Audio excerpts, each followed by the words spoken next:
Shalom Bapak Ibu yang dikasihi Tuhan, berjumpa kembali dengan saya di Urban Channel. Kali ini saya melanjutkan satu topik yang penting untuk saya paparkan sebagai sebuah tanggapan saya terhadap sang debaters di dalam memahami Alkitab. Judulnya adalah Yudas Rasul yang duduk pada 12 tahta bersama Yesus di surga. Apakah hal ini dapat diterima berdasarkan data Alkitab? Ini satu topik yang mau saya bedah pada sesi ini. Harap Bapak Ibu bisa mendengarkan pemaparan saya ini dari awal sampai selesai. Kemudian Bapak Ibu bisa memberikan tanggapan, pertanyaan, atau sanggahan, atau masukan kepada saya untuk semakin kita memperdalam kebenaran Alkitab. Dan di sini saya buat judulnya Mencerdaskan Sang Debaters. Mengapa? Karena saya melihat begitu banyak orang yang sangat ngefans dengan sang debater, sehingga dalam konteks Yudas ini, banyak orang yang di dalam hemat saya akhirnya mengalami kekeliruan dan tidak mendapatkan kebenaran yang sesungguhnya. Oleh karena itu, maka saya membuatkan video ini sebagai sebuah tanggapan dalam hemat saya untuk mencerdaskan sang debaters di dalam memahami Alkitab. Bapak Ibu yang dikasihi Tuhan, pernyataan sang debaters ini mengakibatkan adanya pro dan kontra. Termasuk di channel ini ada beberapa orang yang setuju dengan sang debaters, sehingga mereka mengadakan sebuah kontra dengan saya lewat pernyataan-pernyataannya. Dan itu hal yang wajar di dalam kita berdiskusi, di dalam kita menggali Alkitab, selama kita membuat sebuah data sebagai acuan kita, dan kita mampu mempertanggungjawabkan dalil kita. Dan saya sampai hari ini belum mendapatkan sebuah dalil yang bisa dipertanggungjawabkan secara eksegesi dari, apalagi kalau ditinjau dari teks aslinya, dari apa yang disampaikan oleh sang debaters. Bahkan pernyataannya di dalam hemat saya masih cenderung kepada eksegesi. Eksegesi dengan eksegesi itu berbeda. Eksegesi itu artinya apa kebenaran Alkitab digali, dibukakan, sehingga menumbuhkan iman. Tetapi kalau eksegesi itu artinya sebuah konsep berpikir, maka untuk membenarkan konsep berpikir itu dikutiplah ayat-ayat Alkitab untuk membenarkan dirinya. Ini sebuah cara sebuah cara penafsiran yang justru merendahkan Alkitab. Mengapa? Karena Alkitab dibuat untuk membenarkan pendapat. Yang seharusnya adalah Alkitab menjadi pendapat kita dengan pemaparan, dengan pemahaman yang benar dan bisa dipertanggungjawabkan. Bapak Ibu yang dikasihi Tuhan, inilah dia pernyataan dari sang debaters. Yudas Rasul yang duduk di 12 tahta yang disediakan oleh Yesus di surga. Apakah hal ini benar menurut data Alkitab? Ini yang mau saya bedah pada sesi ini. Dan saya mohonkan Bapak Ibu mengikuti video ini sampai selesai. Kemudian Anda bisa memberikan komentar setelah mendengarkan video ini, supaya kita bisa diskusi atau berdebat di dalam kolom komentar. Oke Bapak Ibu, terima kasih. Dalil sang debaters yang pertama adalah dalam Matius 19 ayat 28-30. Dikatakan begini, kata Yesus kepada mereka, "Aku berkata kepadamu sesungguhnya pada waktu penciptaan kembali, apabila anak manusia bersemayam di tahta kemuliaannya, kamu yang telah mengikut aku akan duduk juga di atas 12 tahta untuk menghakimi ke-12 suku Israel. Dan setiap orang yang karena namaku meninggalkan rumahnya, saudaranya laki-laki atau saudaranya perempuan, bapak atau ibunya, anak-anak atau ladangnya, akan menerima kembali 100 kali lipat dan akan memperoleh hidup yang kekal. Tetapi banyak orang yang terdahulu akan menjadi terakhir, dan yang terakhir akan menjadi yang terdahulu." Di dalam hemat saya, sang debaters dalam memahami ayat ini, ada hal yang tidak dipertimbangkan oleh sang debaters ketika dia memaparkan dalil dia di dalam ayat ini. Apa itu? Yang pertama, di sini ada kalimat, "Kamu yang telah mengikut aku." Bapak Ibu yang dikasihi Tuhan, saya mau tegaskan bahwa Yudas tidak tuntas mengikuti Yesus. Bahkan Yudas tidak dapat dikategorikan murid, sebab seorang yang benar murid adalah orang yang tetap di dalam firman. Sebab dikatakan oleh Yesus di dalam Yohanes 8 ayat 31, "Jikalau kamu tetap di dalam firman-Ku, kamu benar-benar adalah murid-Ku." Pertanyaannya adalah, apakah benar-benar bahwa firman Tuhan tetap ada di dalam diri Yudas? Saya mengatakan tidak. Jika di dalam diri Yudas ada firman Tuhan, maka tentu dia tidak akan mengkhianati Yesus. Dia tentu tidak akan disebut pencuri. Dia tentu tidak akan kemasukan iblis. Dia tentu tidak akan dikatakan binasa. Dia tentu tidak akan menjadi orang yang disebut selalu pengkhianat di dalam Alkitab. Jadi saya katakan bahwa Yudas tidak tuntas mengikuti Yesus. Bahkan Yudas ini tidak layak dikategorikan sebagai seorang murid karena kehidupannya yang sangat jauh dari kriteria seorang murid. Baru dikatakan jadi di dalam ayat ini, setiap orang yang karena namaku meninggalkan rumahnya, memperoleh hidup kekal. Saya mau tegaskan kepada Bapak Ibu, Yudas tidak meninggalkan apa-apa untuk mengikuti Yesus. Bahkan Yudas mengikuti Yesus karena dia hendak mendapatkan keuntungan. Buktinya, Yudas ini sering mengambil uang kas yang dipegangnya. Jadi Yudas tidak meninggalkan dosanya, yaitu dia disebut sebagai pencuri. Pencuri dengan mencuri beda. Mencuri itu kata kerja, tetapi pencuri itu sudah menjadi kata sifat atau karakter.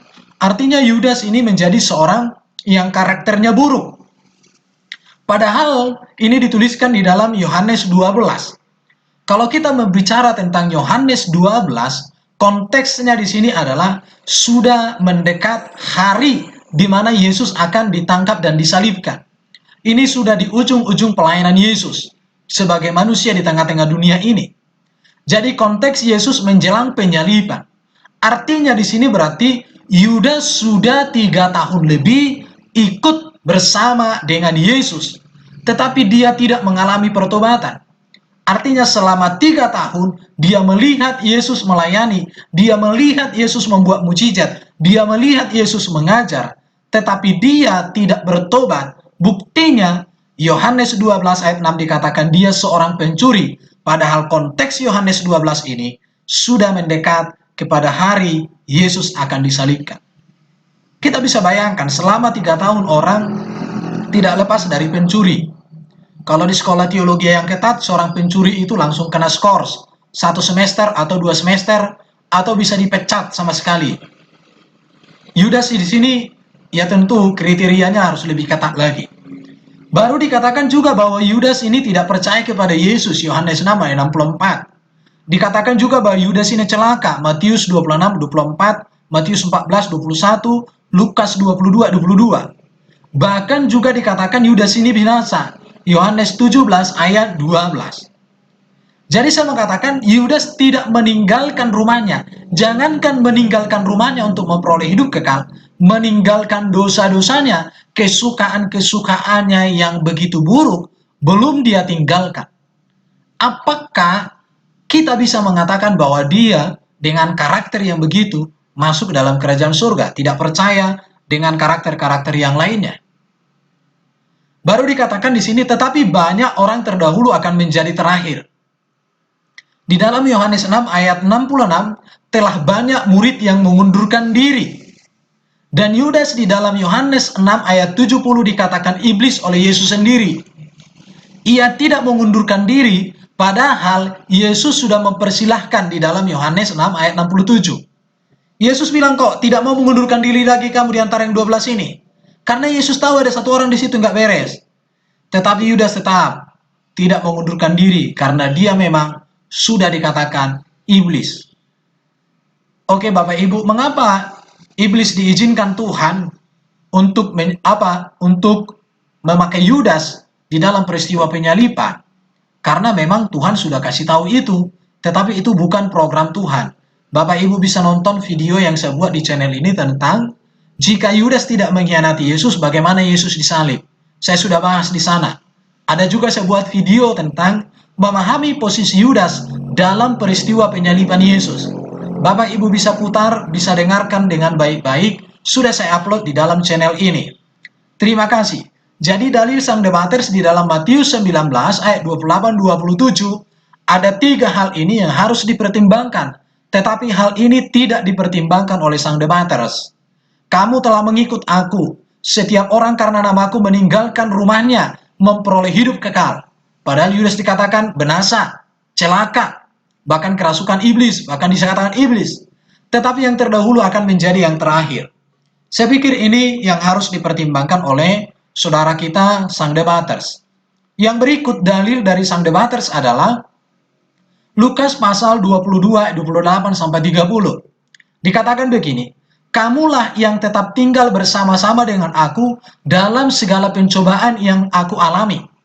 Dan aku menentukan hak kerajaan bagi kamu, sama seperti Bapakku menentukannya bagiku, bahwa kamu akan makan dan minum semeja dengan aku di dalam kerajaanku, dan kamu akan duduk di atas tahta untuk menghakimi kedua belas suku Israel. Sang debaters fokus kepada dan aku menentukan hak kerajaan bagi kamu, sama seperti Bapakku menentukan bagiku, bahwa kamu akan makan dan minum semeja dengan aku di dalam kerajaanku, dan kamu akan duduk di atas tahta untuk menghakimi kedua belas suku Israel. Sang debaters di sini fokus kepada kalimat kedua, tidak kepada kalimat pertama. Artinya ada ketidakseimbangan di dalam memahami ayat ini. Jadi dari sini saya melihat ada hal yang tidak dipertimbangkan oleh sang debaters di dalam Lukas 22 ayat 28-30. Apa itu? Yang pertama adalah kamu yang tetap tinggal bersama-sama dengan aku dalam segala pencobaan yang aku alami. Pertanyaannya, apakah Yudas tetap tinggal bersama dengan Yesus ketika Yesus mengalami segala pencobaan dalam hidupnya? Pencobaan di sini tentu berkaitan juga dengan ketika Yesus berdoa di Taman Getsemani. Saya mau tegaskan, saya mau sampaikan kepada kita semua, kepada Bapak Ibu semua, dari hasil saya memahami apa yang disampaikan Alkitab, dikatakan bahwa Yudas tidak tetap tinggal bersama Yesus saat Yesus mengalami pencobaan di Taman Getsemani. Dikatakan bahwa Yudas tidak ada bersama Yesus dan murid-murid saat Yesus berdoa sampai berkeringat seperti titik-titik darah. Yudas tidak ada lagi di sana. Karena setelah selesai dia menerima roti di dalam masa perjamuan suci itu, perjamuan kudus atau perjamuan setelah perjamuan Paskah itu, Yudas langsung pergi menurut Injil Yohanes. Maka setelah itu Yesus baru berdoa di Taman Getsemani, di mana Yesus berkeringat sampai keringat seperti titik-titik darah, peluhnya seperti titik-titik darah. Dan Yudas tidak ada di sana. Bahkan kalau kita melihat lagi, Yudas sudah bunuh diri sebelum Yesus disalibkan, yaitu tepatnya saat Yesus hendak diserahkan kepada Pilatus. Matius 27 ayat 5. Artinya Yudas tidak bersama dengan murid-murid, apalagi tidak bersama dengan Yesus di sini. Bahkan dikatakan bunuh diri dalam ajaran Yahudi merupakan perbuatan yang pasti binasa. Itu ajaran Yahudi, bunuh diri itu celaka.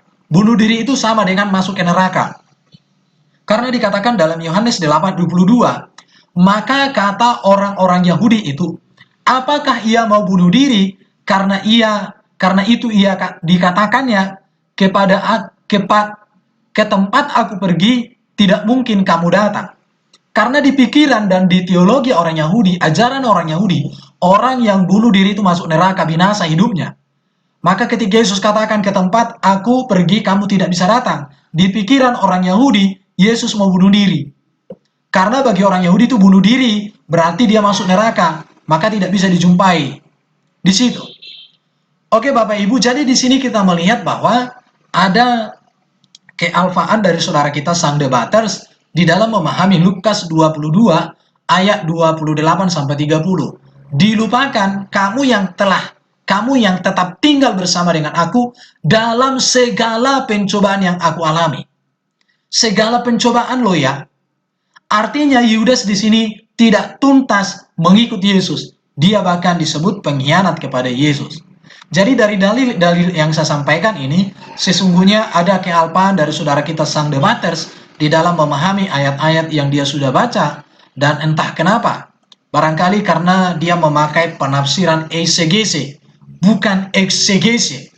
Eksegese itu artinya mencari ayat-ayat untuk membenarkan konsep sendiri.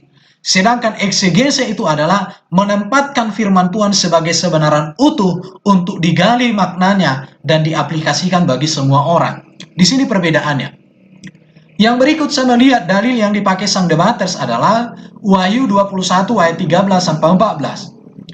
Di sebelah timur terdapat 3 pintu gerbang, dan di sebelah utara 3 pintu gerbang, dan di sebelah selatan 3 pintu gerbang, dan di sebelah barat 3 pintu gerbang. Dan tembok kota itu mempunyai 12 batu dasar, dan di atasnya tertulis ke-12 nama ke-12 rasul anak domba itu. Sang debaters memahami ayat ini bahwa ke-12 rasul anak domba itu menunjuk kepada 12 murid Yesus. Apakah demikian? Saya mau menunjukkan data kepada Bapak Ibu semua supaya bisa mempertimbangkan dalil saya dengan dalil sang debaters dalam memahami Wahyu 21 ayat 13 dan ayat 14. Hal yang tidak dipertimbangkan sang debaters adalah, atau dia kurang mempertimbangkan adalah, bahwa 12 rasul di dalam Alkitab tidak lagi, perhatikan, tidak lagi selalu mengacu kepada 12 murid Yesus yang pertama. Mengapa demikian? Saya mengatakan yang pertama adalah bahwa beliau, sang debaters, menolak fakta bahwa Yudas sudah secara sah dan resmi digantikan dalam Kisah 1 ayat 21-22, yaitu dengan cara berdoa dan cara mengundi, dan ini keputusan yang sah sebab mereka memutuskan ini berdasarkan firman Tuhan. Tetapi sang debaters menolak dalil ini. Tetapi buktinya bahwa apa yang dikerjakan pada para rasul di dalam Kisah Rasul pasal 1 ayat 21 sampai 22 ini diteguhkan di dalam Kisah Rasul 6 ayat 1 sampai 4. Tetapi di sini saya tunjukkan ayat 2 saja. Bahwa pengesahan Matias sebagai pengganti Yudas terlihat dan terbukti dengan jelas di dalam Kisah Rasul 6 ayat 2. Dikatakan begini, berhubung dengan itu ke-12 rasul itu memanggil semua murid berkumpul. Perhatikan di sini, ke-12 rasul itu memanggil. Apakah ke-12 rasul yang dimaksud di dalam Kisah Rasul 6 ayat 2 adalah Yudas bersama dengan 11 murid lain? Saya pastikan itu tidak. Mengapa? Karena Kisah Rasul 6 ayat 2 dituliskan oleh penulis yang sama dengan Kisah Rasul pasal 1 ayat 21 sampai 22, yaitu tabib Lukas, Dr. Lukas yang menuliskan. Maka 12 rasul yang dimaksud di dalam Kisah Rasul pasal 6 ayat 2 adalah 12 rasul yang sudah diresmikan di dalam Kisah Rasul pasal 1 ayat 22, 21 sampai 22. Jadi Bapak Ibu yang dikasihi Tuhan, 12 rasul dalam Kisah Rasul 6 ayat 2 tentu mengacu kepada Matias, bukan lagi kepada Yudas, karena Yudas sudah selesai, tidak ada lagi urusannya.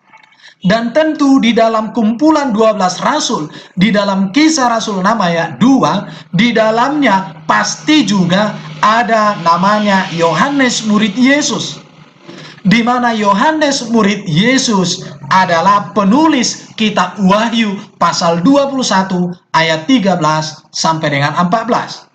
Jadi dari sini saya melihat kronologi sejarah, kronologi cerita daripada 12 rasul ini.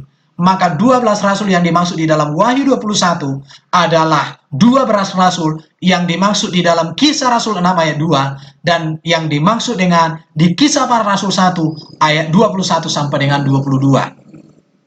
Sangat jelas Bapak Ibu ya.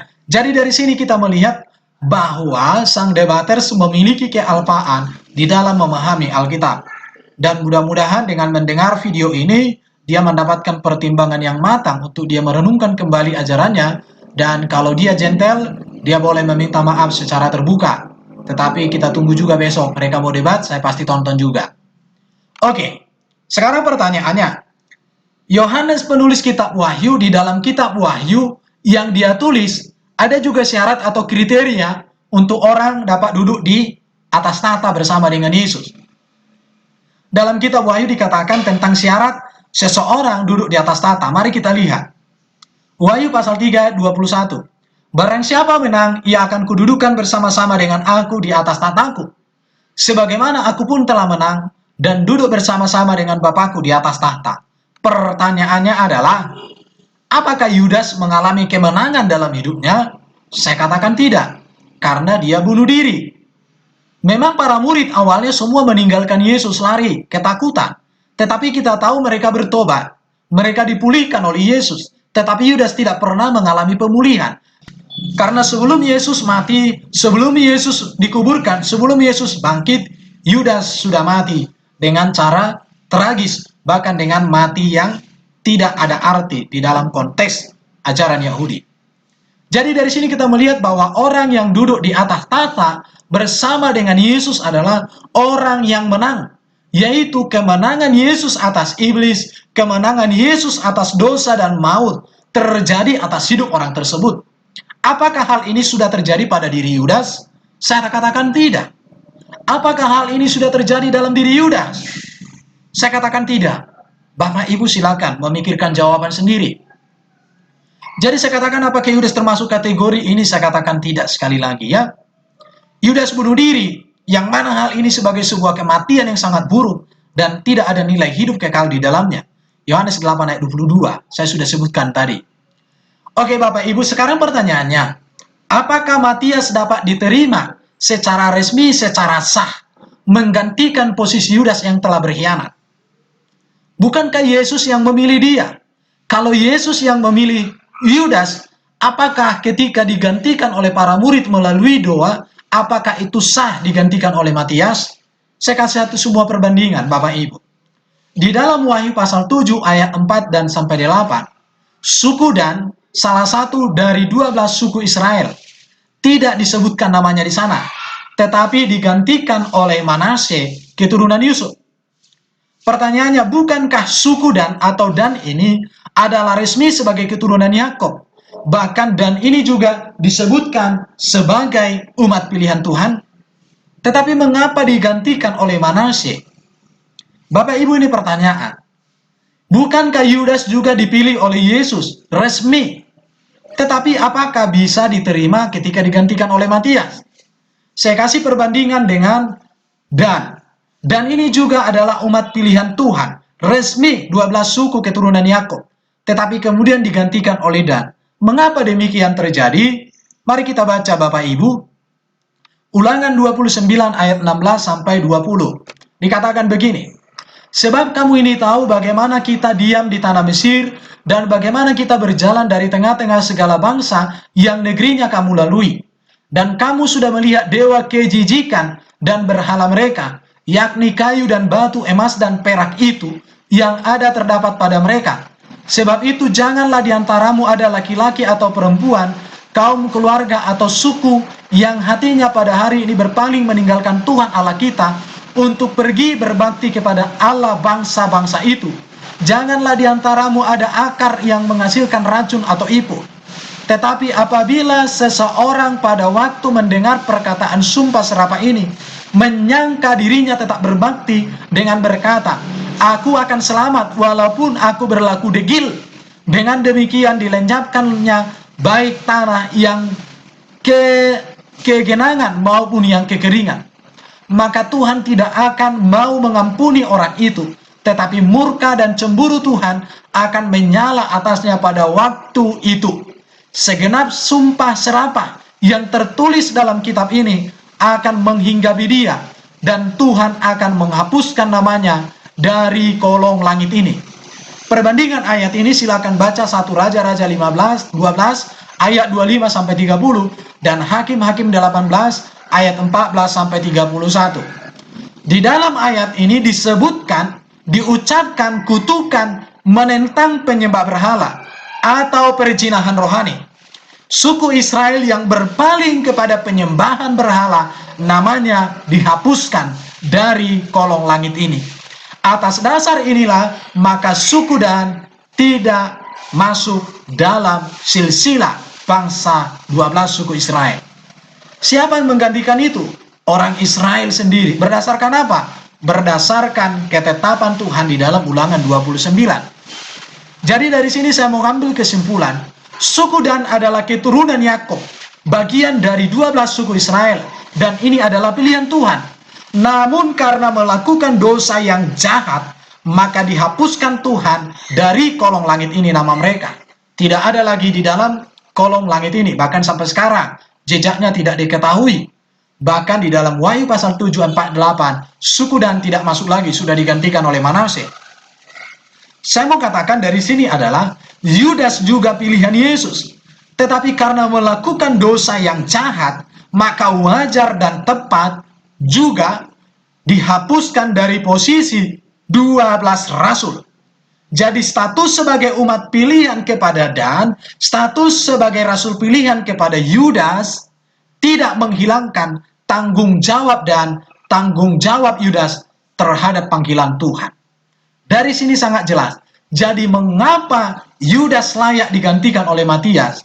Karena Dan juga layak digantikan karena melakukan kesalahan yang fatal menurut kehendak Tuhan. Dari penjelasan ini saya katakan, apa yang selama ini didengungkan oleh sang debater sudah terjawab dengan tuntas menurut saya. Kembali kepada sang debater mau menerima atau tidak, terlebih para fansnya juga. Apakah penjelasan ini bisa mengubah cara pandang Anda tentang Yudas? Silahkan, apapun yang menjadi keputusan Anda, itu adalah keputusan iman Anda.